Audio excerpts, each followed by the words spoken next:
Hello, my name is Al Benzing. I am one of the aircraft commanders for the B-29 and B-24, Commemorative Air Force. And I'd like to introduce the second video that we have associated with the Reign of Fire book. This is an effort that's put out by the Boeing company itself, honoring the 50th anniversary of the B-29.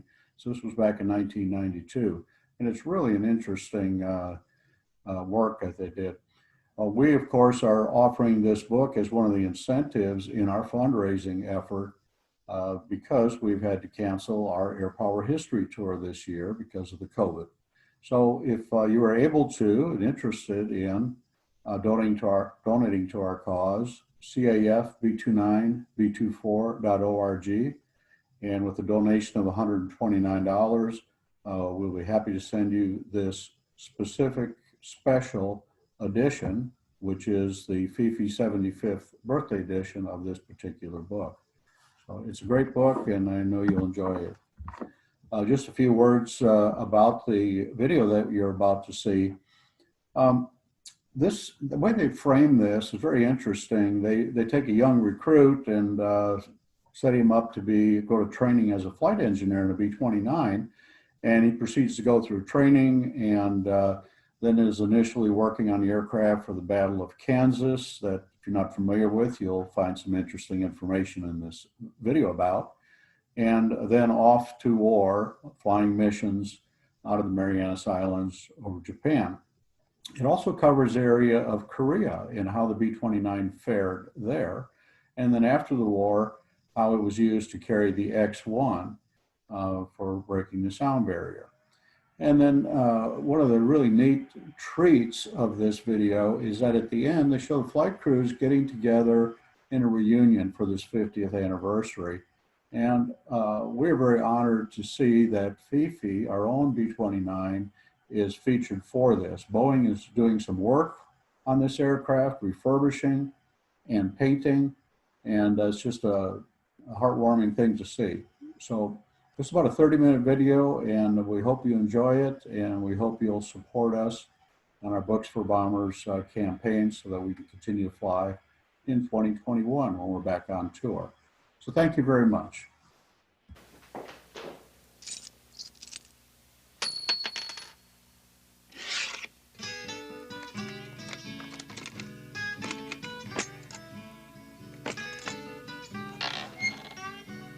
Right after I joined the Air Corps, I had to take a test to see what I'd be good at.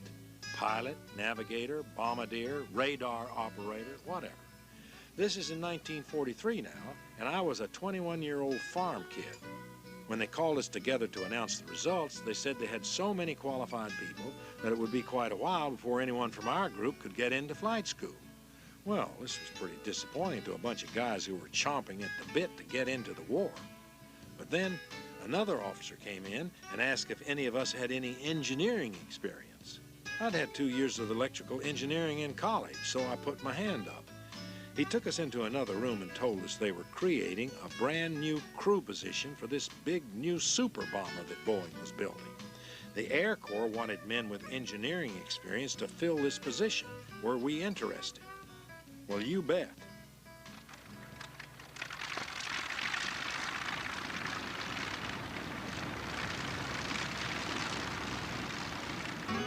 There were 11 guys on a B-29 crew, including the flight engineer, which on our crew was me. We were pretty excited the day we got our first look at the plane. A lot of people will tell you how impressed they were by the size of the B-29. The B-29 was big, all right, but as we walked out on the ramp, I remember being more impressed by the shape. It was just a big, long, smooth tube with wings. Compared to the B-17s and the B-26s we'd been training in, the B-29 looked, well, ungainly, kind of. I think a lot of that was the landing gear, though. The wheels have always looked too big to me. My position was back-to-back with the co-pilot. I remember sitting in front of my panel for the first time and thinking, there's no way I'm going to learn to work all this stuff. There were levers and dials and switches all over the place. But I just about memorized the manuals, and I started recognizing things pretty quick.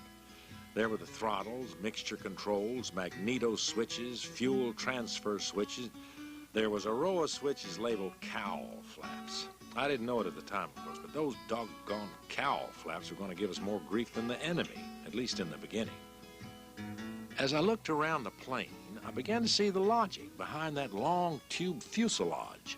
The B-29 was designed to fly higher than any other bomber, up over 30,000 feet. Boeing knew we'd do a better job if we were comfortable, so they pressurized and heated the fore and aft crew compartments and the tail gunner's compartment. They didn't pressurize the bomb bays because of the doors. Cylinders and spheres are the best shapes to hold pressure, so that's why the B-29 looked the way it did.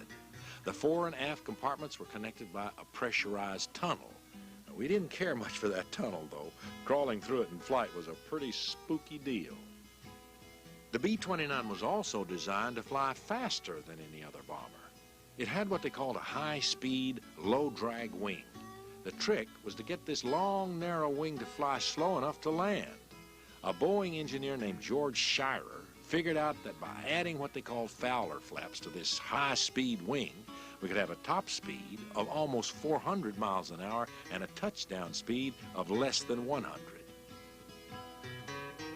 Our aircraft commander, that's what they call the pilot on a B-29, when he first sat down in his seat, he expressed a real concern about making takeoffs and landings, and I could see why.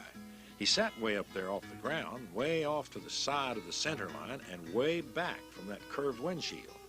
It wasn't long, though, before both our pilot and our co-pilot were bragging about how the B-29 handled better than anything in the sky. Better than any other bomber, maybe. But I think they were stretching it a bit when they said anything. Of course, the thing I was most interested in was the engines. The B-29 had a new type engine, a Wright R3350. Each one developed 2,200 horsepower. But it didn't get that power from size. It got it by having 2 rows of cylinders, a high compression ratio, and twin turbo superchargers. Then they put a real tight cowl around it to keep the drag down. This is where we had the problems. You take off on a hot day and the cylinder head temperatures would go right off the dial. Then the lube oil would boil away from the valve stems and maybe a valve would stick and break. The piston would punch this busted valve out the side of the cylinder, the fuel mixture would spray out the hole, and you'd have a fire. We lost a lot of airplanes that way. Eventually, they improved the cooling and got more oil to the valve stems, but ask anyone who flew the first ones in India and China, and I bet they still don't trust those engines. It's important that people understand what a terrific achievement the B-29 represented, but I think it's just as important that they understand who it was that was flying them. We weren't a bunch of sophisticated, mature guys like you see in the movies. Our bombardier was 22. Our co-pilot was 21. Now, the B-29 had what they called central fire control. The gun turrets were remote controlled. Our CFC gunner, the guy who watched the fighters and decided which turrets to connect to which gun sites, the guy making these life or death decisions was a 19-year-old pinball wizard from St. Louis. Our pilot now, he was old. He was 23. The B-29 was the 747 of its day. It was that advanced. Think about that for a moment. A 747 flown by a bunch of 20-year-olds. You wouldn't even get on a plane today with a crew like that. Yet we flew that thing on 16-hour missions with engines out, on fire, shot full of holes, in terrible weather. We may have looked like a bunch of kids, and we sure acted like a bunch of kids sometimes, but we made that airplane work. I had a chance to talk to some Boeing people when we were training in Kansas. It seems that some of the fellows in charge of designing the B-29 weren't a whole lot older than we were. Ed Wells had been the project engineer on the B-17. George Schuyler knew more about wings and wind tunnels than almost anybody. And George Martin was a whiz at figuring out how to make things stronger while making them lighter. Then there was Wellwood Beale, who had designed the Boeing Clipper, and Eddie Allen, probably the best test pilot ever. Considering what was demanded of them, they really pulled off a miracle with the B-29. Before the war, Boeing had come up with a long-range bomber design called the 341. The Air Corps liked it, but when the war broke out in Europe, they realized they'd need a plane with an even bigger payload and range. Boeing expanded their 341 design, lengthened the wings, went to more powerful engines, and called it the Model 345. The 345 was the B-29. I'm not sure who had it harder, the guys fighting the war or the people who had to get the B-29 into production. The Air Corps wanted the plane so bad that a month after the basic design had been submitted, the government approved money to buy 990 of them. Boeing hadn't even finalized the design yet. By the time XB-29 number 1 was ready to fly, the Air Corps had already ordered 1,600 airplanes. You can imagine what a nightmare this caused. We were in the war ourselves now, and Boeing was cranking out B-17s as fast as it could. They didn't have any factory space left to build anything else. Out in Wichita, Boeing had been making Stearmans, little biplane trainers. They'd never even seen anything like a B-29 before. All of a sudden, this order comes down to build a new factory, set up an assembly line, hire a ton of people, and start building this monster airplane that hadn't even been tested yet. The same order went to Bell Aircraft in Georgia and Martin in Nebraska. The fourth B-29 plant was in Renton, Washington, but at least they didn't have to put up the building. They used one the Navy had built for a flying boat program. I had to pick up some parts at the Wichita factory once. It was incredible. The fuselages and wings went on for acres, it seemed. But even more incredible were the people. This wasn't a factory full of professional mechanics like you see at Boeing today.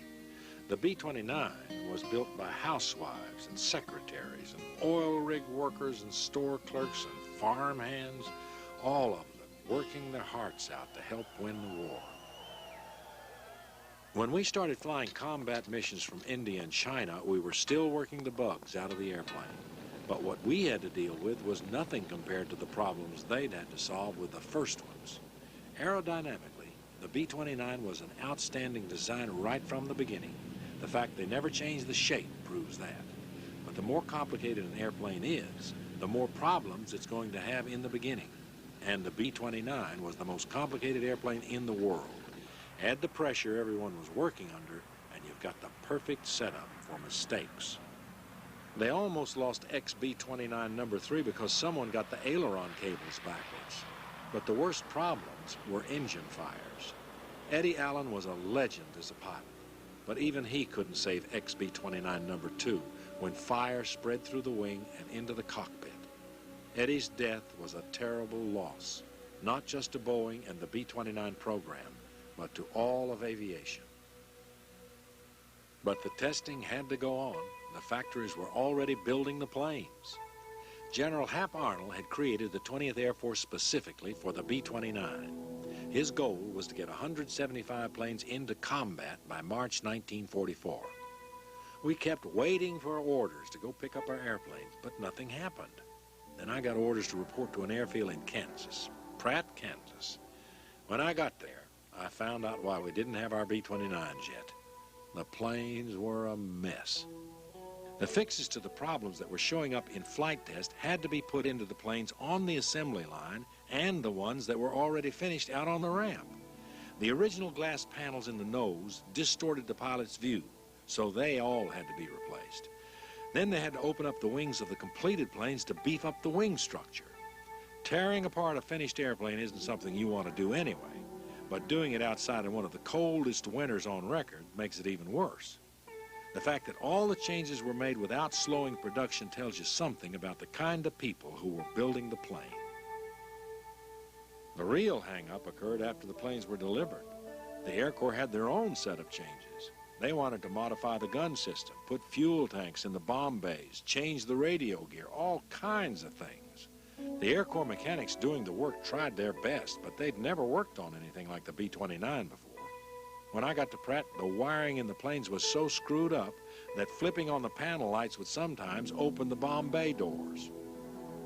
By the beginning of March, not a single one of General Arnold's first 175 planes was ready. The Air Corps was desperate.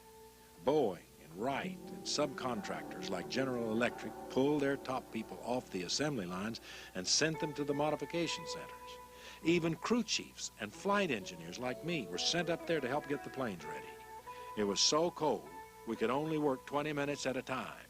The planes were all opened up, so there was no way to heat them. We had stoves set up just to keep our tools warm. But in 6 weeks, we had the planes ready to go. The B-29 had won its first battle, the Battle of Kansas.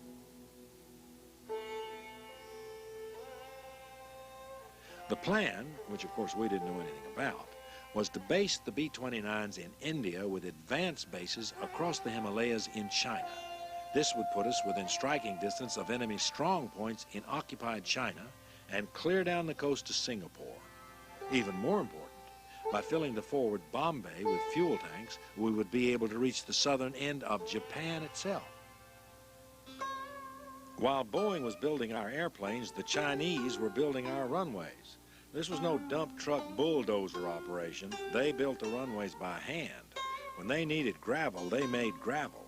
When they needed mud to glue the gravel together, they made mud. The term horsepower didn't apply here.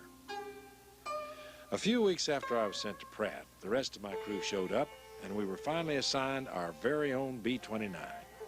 I remember we had some heated discussions over what to name it, but we still hadn't settled on anything when we took off for India in April.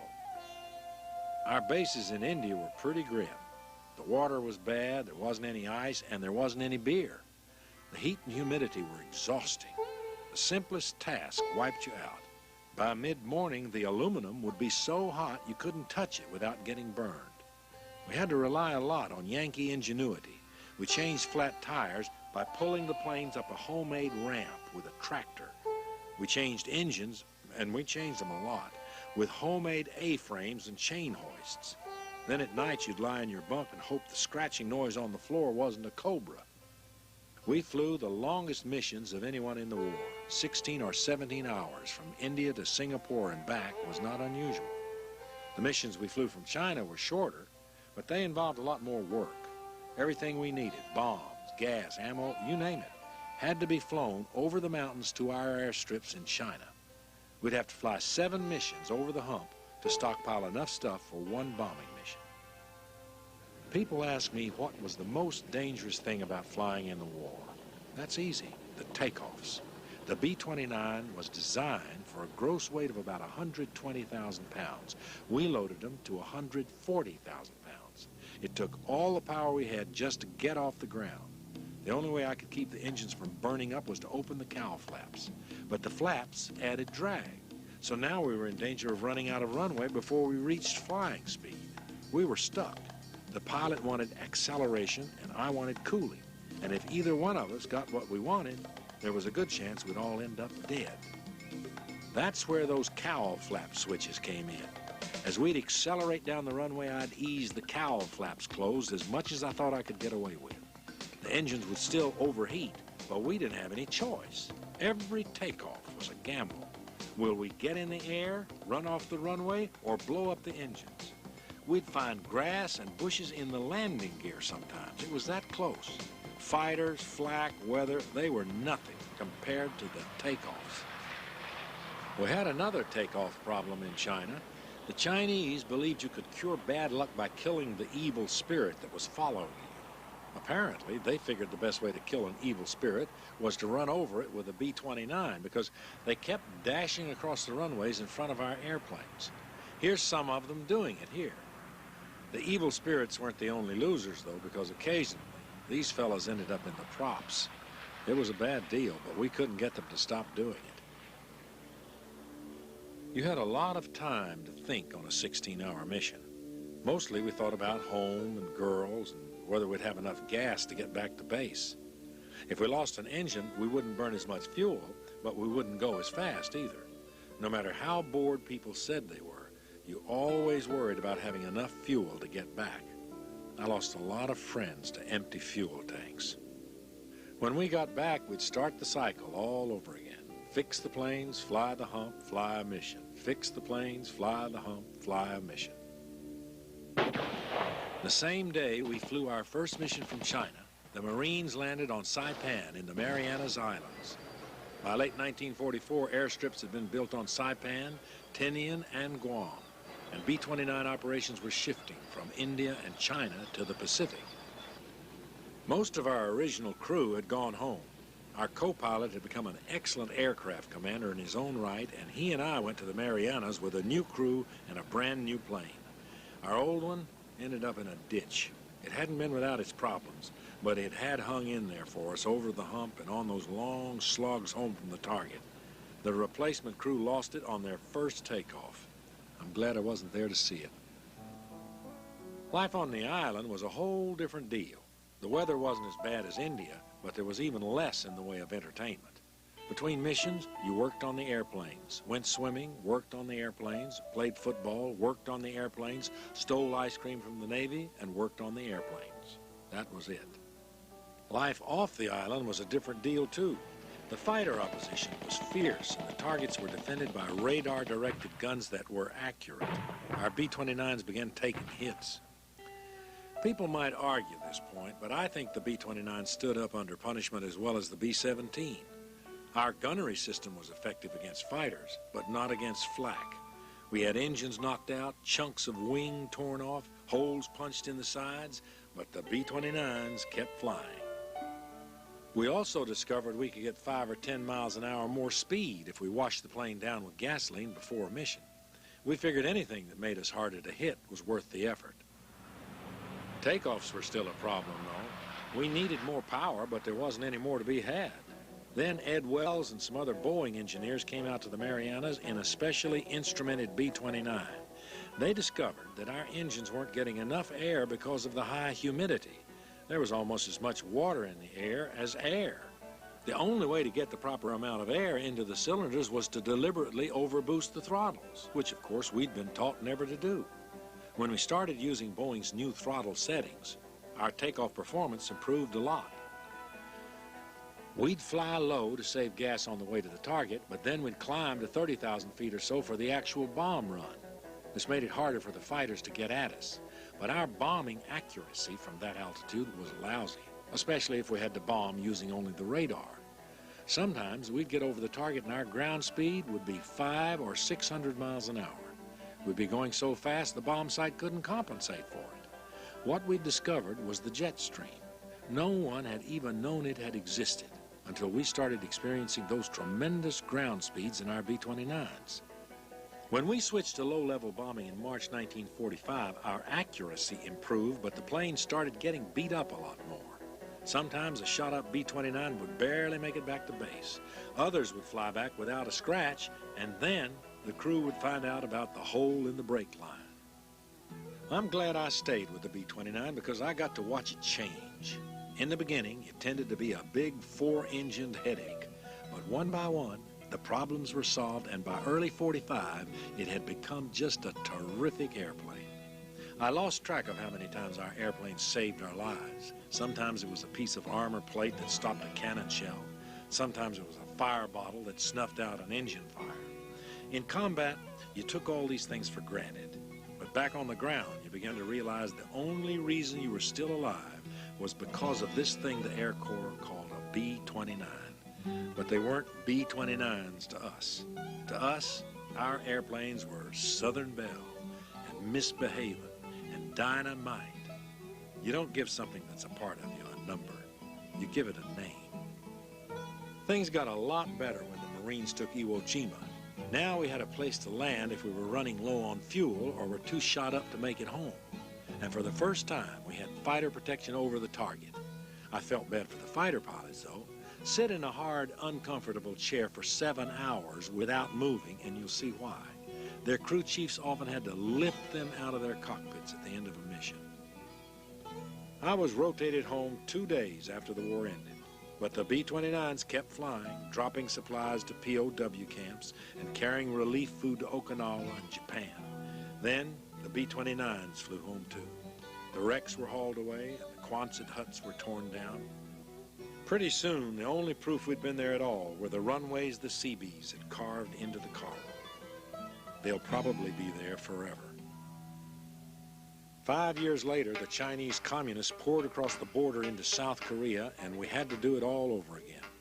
At least we didn't have to build the B-29s this time. All we had to do was cut them out of their mothball cocoons. When I heard they needed experienced flight engineers to help train the new crews, I raised my hand and said, "I'm your man." The B-29s were operating from Okinawa and Japan. In a way, it was kind of sad. 5 years earlier, the B-29 had been the best bomber in the world. Now it was a sitting duck. Technology had passed it by, and the MiGs flew circles around it. I worked with some of the reconnaissance crews, the the guys who flew B-29s over enemy territory to take pictures. We didn't have spy satellites back then. They went in solo, no escort, without a gun on the plane, just cameras. They dodged MiGs and flak and anything else the enemy could think of to bring back the pictures. The recon crews took a terrible pounding, but they stuck with it. Without them, the guys on the ground wouldn't have had a chance. I flew on a couple of bombing missions as an observer. The only opposition we had over the target was flak, but I remember being totally stunned by the speed of the jets that went with us. It was a different war, but some things never change. The weather is always crummy, and the crews are always kids. The last time I saw a B-29 in government service was at Muroc, Edwards Air Force Base to you younger folks. The old Superfortress made a good, stable launch platform for the experimental rocket planes they were flying out there. When I'd seen the newsreel footage of Chuck Yeager breaking the sound barrier in the Bell X-1, I remember wondering how the heck they'd managed to fit the X-1 under the B-29 to load it. I'd whacked my head on the bottom of a B-29 enough times to know there wasn't that much clearance under the plane. They were still flying the Bell X-planes when I visited Muroc in the mid-50s, and I found out firsthand how they did it. Darned if they weren't using the same thing we'd used in India. Good old Yankee ingenuity. First flight of the B-29 was in 1942. 5 years later, Ed Wells, George Shira, George Martin, and all the other folks who'd created the B-29 rolled out the B-47, and that was it for the piston engine bomber. The salvage company set up furnaces right on the fields where our B-29s were stored and melted them down on the spot. I'm retired now. I went on to other things after the Korean War, and my experiences with the B-29 kind of faded into the background. Then on a rainy day in February '91, the last B-29 came back to Boeing. FIFI had been parked in the desert as a gunnery target, then forgotten. Years later, she was pulled out of the sand and restored to flying condition by the Confederate Air Force. The air show circuit took its toll, though, and FIFI needed the kind of care only the people who had built her could give. The Restoration Committee put out a call for volunteers, and the response was overwhelming. People who hadn't seen a B-29 in over 40 years began working on parts they thought they'd never touch again. When they were done, Boeing slipped FIFI into their production schedule, and she was repainted in one of the Everett paint hangars. I'd love to have a copy of that month's painting lineup. 747, 767, B-29, 747. FIFI flew over my house when she left Seattle. The sound of those engines pulled me outside, and as I watched those long, slim wings move across the clouds, I was back there again. The sizzling heat in India, the towering thunderheads over the hump, the dusty runways in China, the brilliant white coral of the Marianas. Looking at these films now, it's hard to believe that was us. But then it starts coming back. The smell of oil and hot metal as we worked on the engines. The cheers of the guys playing football on the next hard stand. The endless hours of staring down at the ocean. But mostly, I remember things about people. Our co-pilot's lousy jokes. Our tail gunner's addiction to comic books. Our ability to break just about anything, and our crew chief's ability to fix it. The people. That's what made the 50th anniversary celebration so important. Seeing the airplane again, that's exciting, no question. But seeing guys you flew with, or meeting someone who built your plane, that was special. We recognized each other instantly. Instant. Isn't that something? I was 19. I gained a lot of maturity in a hurry. And responsibility, you know. Suddenly the rest of the crew and everybody was responsible for each other, not only on the flight, but when you would go on leave and everything else. You became sort of a family rather rapidly. We were as vulnerable as anybody else. We were just miracles the way we had got all of back. our stuff already designated who got what. I know that McClellan's supposed to get my trumpet. As far as what the B-29 meant, it just, first of all, it cemented relationships with our crew. To me, that was the most important thing. I met some wonderful people, both in my crew and other crews and ground people. It was just a wonderful, I wouldn't say a wonderful experience, it's war, people are getting killed, but it was an experience of a lifetime. 50 years ago, I'd just turned 20, and Eddie Allen took the B-29 up for the first time. I probably owe more to that flight than I'll ever know. You grow up fast during a war. The B-29 taught us about teamwork, about taking the responsibility to see a job through. Boeing and the Museum of Flight gave us a chance to say thanks. Thanks to the airplane, and thanks to the people who worked their tails off to make sure we got home safely. So, what had we accomplished? Ed Wells, Eddie Allen, and the men and women on the assembly lines and the kids in the cockpits. Can you justify taking a single life because doing so will save hundreds of lives? Our value system at the time said yes. Maybe it still does. The planners assumed that an invasion of Japan would cost 1 million American lives and probably even more Japanese. But starting with those first tentative flights from India and China, we gradually reduced the terrible specter of an invasion to nothing. It was the one evil spirit the B-29 killed, for sure.